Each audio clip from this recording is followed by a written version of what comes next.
this is Brandon Moon with Moonlit Fly Fishing. I want to welcome you to fly tying tonight. Tonight we're going to tie up a pattern that's worked really well for us and very productive. As you know, we fish all of our nymphs as bead head soft tackles. So I created this Purple Haze bead head soft tackle nymph. It's a simple tie, yet effective and very attractive. So the purple holds its color nice and good in the water as you sink, and the metallic purple bead's going to give you a nice good shine. So for the hook today, we're going to be tying on an ML058 in the size 14. This is a jig hook. For our bead, we're going to use a Moonlit metallic purple in the 3mm. This is a slotted tungsten. You can do a 3.5 millimeter on this as well if you wanted a little bit heavier fly. You can tie this in a variety of sizes. You can tie it all the way. I've tied it down to a size 20. When you get down into the smaller sizes, you got to change up your hackle that you're using, and I go with a starling when I get below a size 16. So we're just going to start our thread right here behind the bead of the hook. I'm going to wrap that rearward. I want a nice smooth even underbody on this. Okay, and I'm going to wrap to just the bend of the hook. We'll clip that off. Now for the tail on this, I'm going to be using some Coke de Leon. I'm going to use this medium ginger, and I don't need a big clump, just a nice small clump. I want to keep my tips even.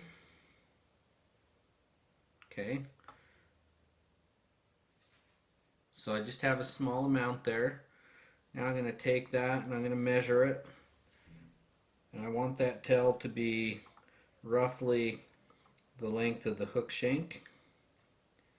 I'm going to start at an angle on my side at a 45, and then as I wrap, it's going to go and pull the fibers to the top. I want a smooth underbody, so I'm going to wrap these all the way up to the back of the bead.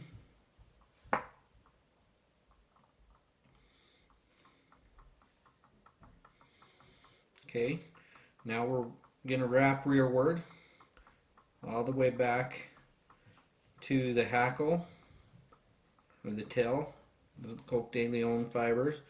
I'm going to pull my tailing fibers up.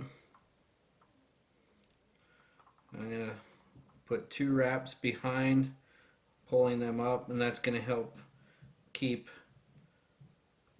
my tail straight out the back. Okay, for the body on this, I'm going to use the Semperfli mirror tinsel. This is the 1/32 inches. I'm just going to take a small amount of that. You can take a longer one if you're going to tie a bunch of them. You can just cut you off a longer one, or you can put it on a bobbin and wrap it that way.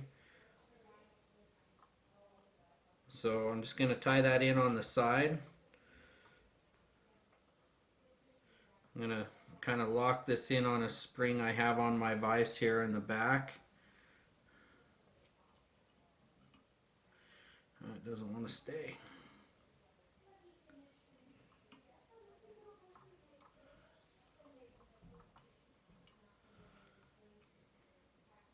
There we go. Excuse me. Now I'm going to make a rib on this, and for my ribbing I'm going to use the Semperfli flat tinsel. This is the 1/69 inch, and this is the blue. And again, I don't need a whole lot, especially where this is going to be my ribbing.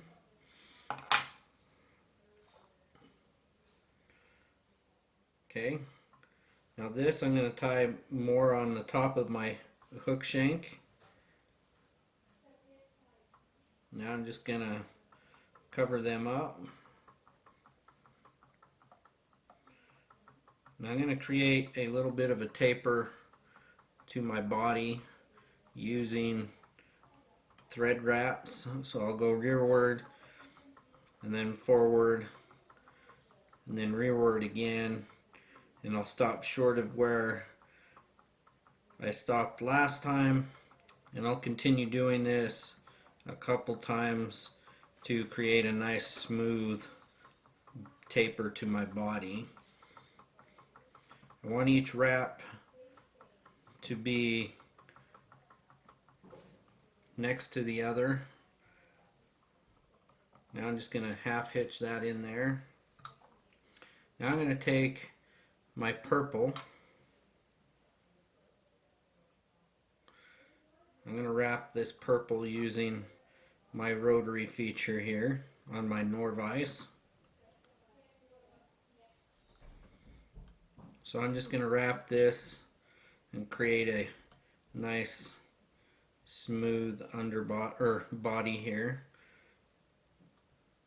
And I like to wrap it all the way up into that bead just to make sure I get it nice and good. I want my body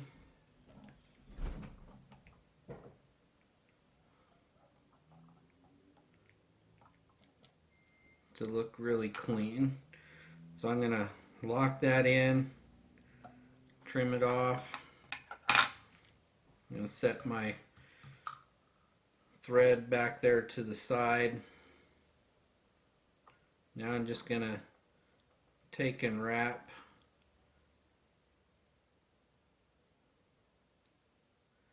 this other tinsel just as if it were a wire rib. And just like the purple, I'm going to wrap that all the way up there just so that I make sure and lock it all in nice and secure.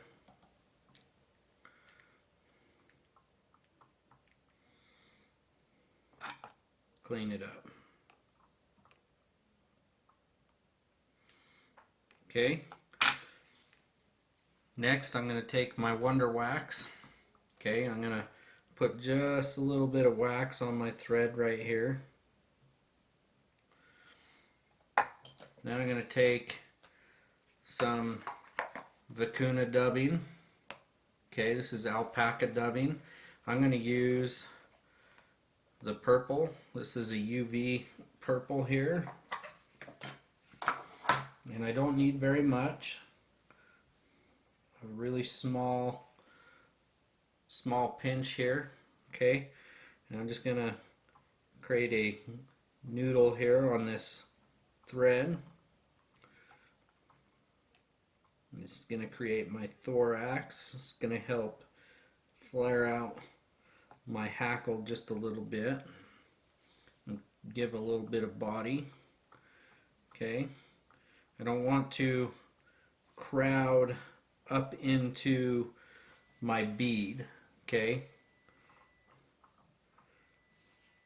I want to give myself a little bit of room. I like having that little bit of bugginess in there. Now I do about almost a bead's length for my thorax, just a little bit smaller but pretty close. Okay, you can see how I've got that nice buggy look to it. For my hackle on this, I've got a purple dyed grizzly hen saddle from Whiting. And I'm just going to take one in here. This one has amazing sizes. I tie all the way down to a size 16 with this saddle. So I'm just going to clean off all the fuzzies. And there's my hackle. Okay, now I'm going to lay this on top and I'm going to wrap away from me towards you. So I'm going to take that side that's going to be up against the hook shank, and I'm just going to strip that side off. Okay, and the reason I do that is I'm able to get a nice clean wrap because of it. So you can see one side is taken off. You can see my tie-in point. I'm now going to take this and I'm going to tie it in. I don't trim it off first. I give 2 wraps over the top and then 1 wrap behind. Now I'm going to take and trim off that little tag end on the tie-in. Now I'm going to trim the hackle stem so it's not so long. I'm going to take my hackle pliers here. I really like these hackle pliers for these types of applications. I'll move my thread out of the way. Now as I'm wrapping this, I'm going to palmer it, and that's going to help create a nice flared soft hackle, and I'm going to be able to palmer it and force my hackle fibers rearward. Okay, so each wrap I'm going to push up against the previous wrap, and I'm not going to interlock any of those fibers. So once I've got that wrapped,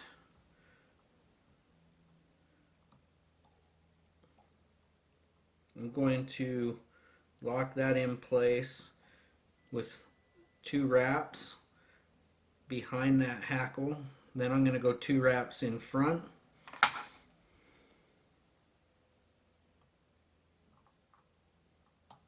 Now we'll trim that off and clean it up.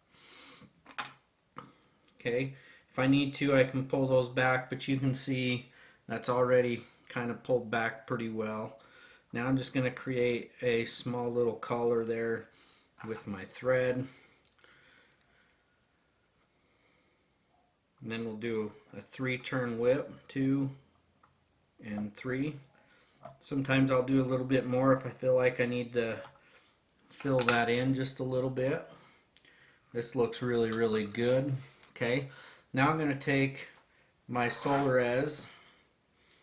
Okay, I usually use the thin hard resin for this. You could use the medium as well. And I'm just going to take and put a little bit on there. Now I'm going to take my bodkin. I'm going to smooth that out. Back into my thread. And underneath here. And this UV is going to do a couple different things. It's going to make sure that you have a nice good knot there, so it doesn't come untied, but it's also going to protect this bead from chipping. Okay, so I'm just going to take my UV pin here and I'm just going to cure this really, really fast. You can see that this is a nice shiny reflective fly here. You can change the colors on this really, really easy by changing the color of tinsel that you're wrapping with. Okay, you can change the color of the ribbing, you change the color of your dubbing, even the ultraviolet here would look really, really good on this. It would give it a little bit lighter color in the thorax. But that's our simple yet effective Purple Haze nymph pattern. So we appreciate you watching us tonight. Make sure and drop a comment in the comment section, and don't forget to like and subscribe and hit the bell so that you can follow our future videos. Have a great day.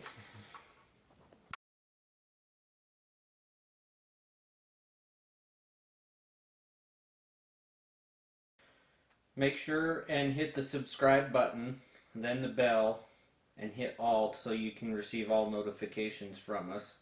And don't forget to hit thumbs up and comment on our posts.